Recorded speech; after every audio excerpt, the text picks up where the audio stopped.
Yuanba, abyssal apokadrosis of serpentfall is a level 10 water attribute sea serpent effect monster. It has 3000 attack, 2000 defense. You can only use the first, second, and third effect of this card per turn. 1. You can discard this card, add 1 apokadrosis, Ascension Gate of Serpentfall, from your deck to your hand. 2. During a main phase, if 2 or more monsters other than Yuanba, abyssal apokadrosis of Serpentfall were sent from the hand and or deck to the graveyard this turn, as a quick effect, you can special summon this card from your graveyard. And 3. You can place 1 face-up apokadrosis, Ascension Gate of Serpentfall you control on the bottom of the deck, banish your opponent's entire hand, and if they do, they draw the same number of cards. Isn't that great? I don't think there's that many Sea Serpent type monsters that reach level 10 or meet any conditions that actually support the way of this card's design. The first ability just lets you discard this to bring out its specific continuous spell card. Again, like the other one, we'll determine how good that is based on its reading. Second ability, just if 2 or more monsters other than itself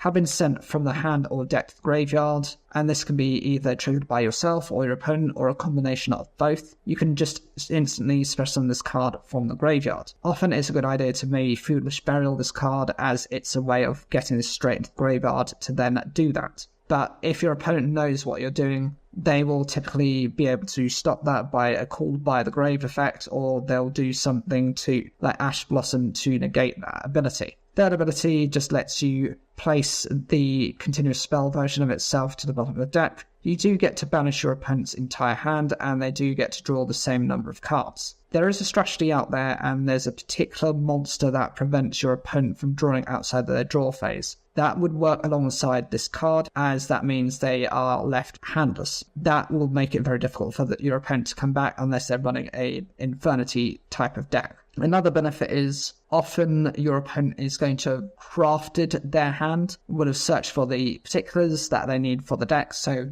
if you're familiar with how their deck proceeds and runs, timing this card's effect is the best way of disrupting your opponent.